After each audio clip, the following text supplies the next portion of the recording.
Ono što sada sledi jeste jedan dobar primjer kako fudbal i jedan stadion može imati mnogo širi utjecaj nego sam sport. Jedno od najnerazvijenijih područja New Jerseya, mesto je gdje je izgrađen stadion vredan $200 miliona. Stadion fudbalskog kluba Red Bulls iz New Yorka. Veliko nam je zadovoljstvo da imamo priliku da intervjušemo Erika Stovera, izvršnog direktora ovog kluba. Mr. Stover, thank you for receiving us. We are very happy to be on your stadium. Thank you for being here. It's a privilege. Mr. Stover, it's some kind of new development in a matter of sports facility in USA. New development when we speak about new stadiums. This is soccer-only stadium, and it's a new trend. How do you invest in this type of facility, and what are the main challenges? Well, I think the most important part of this building for us is having a facility that is the proper size for football in this country. We used to play in Giant Stadium, an American football stadium that had 80,000 seats. This has about 27,000, so it's sized more appropriately for the sport in this market. When we speak about developing of this whole area that is very undeveloped, troubled area, how this stadium relates to development of this whole neighborhood? Will there are plans to drag another investors here to develop this area that was almost rugged to nothing?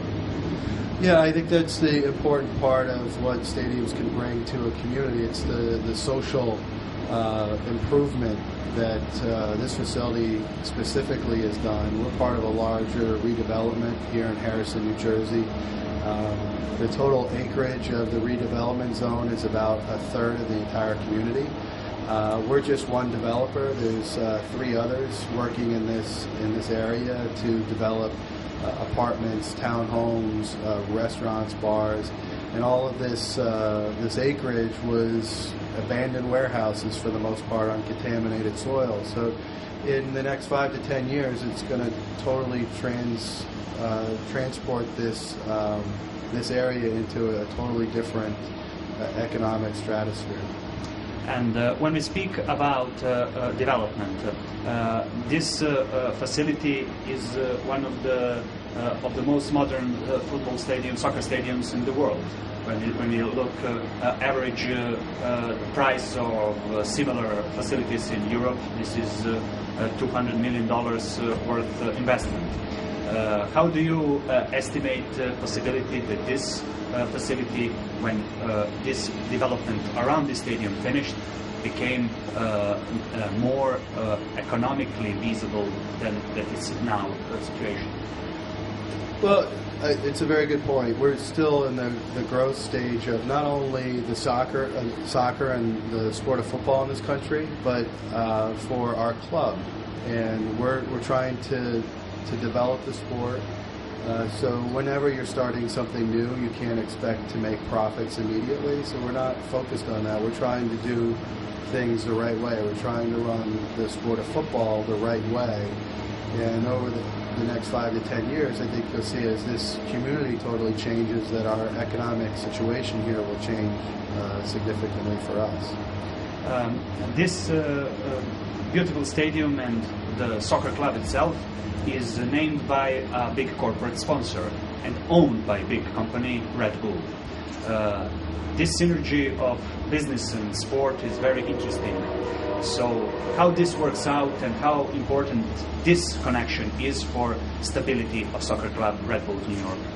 Well, Red Bull, I'm a Red Bull employee, so the Red Bull is not a sponsor. We all work for the company.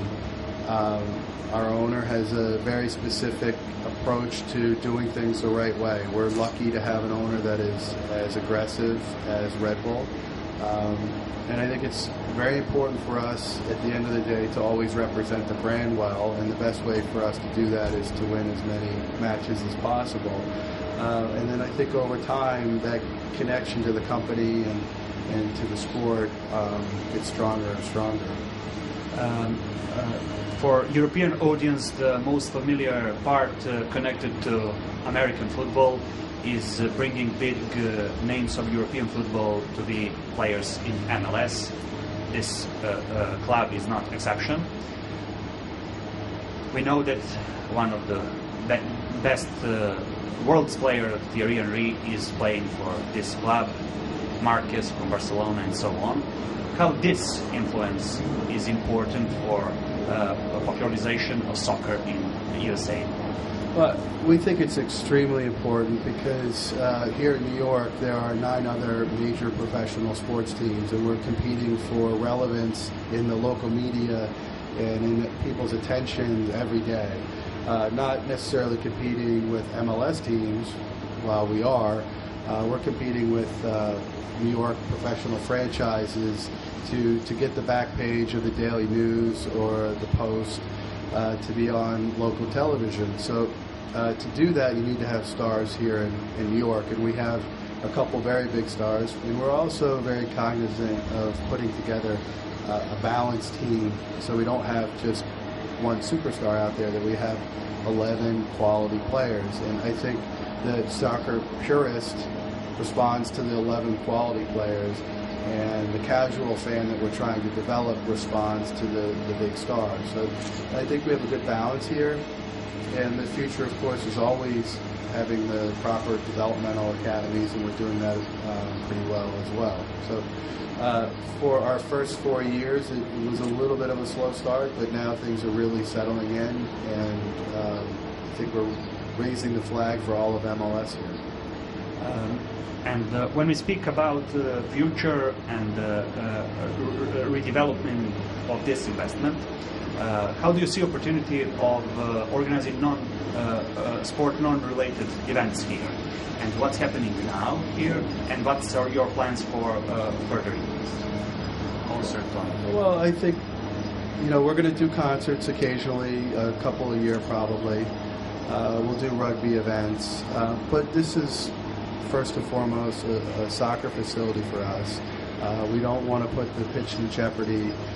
We don't want to put our players in jeopardy because we've done too many other events. So our philosophy is pretty simple. It's all about the soccer, but we will do events that will bring in revenue for us when it fits within our schedule. And for the end, when we speak about this type of investment, we speak about sources of financing. And one of the major practices in Serbia is that we built our stadiums with solely state money, taxpayers' money. Can you explain us about financing of this investment? Red Bulls as a company is invested 100% private money in this. I think that's still very unique all over the world. You don't really see a private investor coming in and building a stadium like this. We've gone through here in the U.S. a similar transformation where 20 years ago, municipalities, taxpayers paid for stadiums like this. That is not as common now, that while most facilities do have some public subsidy, this is still a very unique situation. And I think using redevelopment is the tool that's most common now here in the States. So having different developers come together, build multi-use facilities and multi-use development to bring in apartments, restaurants, bars, and that is the way that you'll see stadiums and arenas financed here in the States for the next 20 or 30 years. Mr. Stover, thank you for this interview. Thank you very much.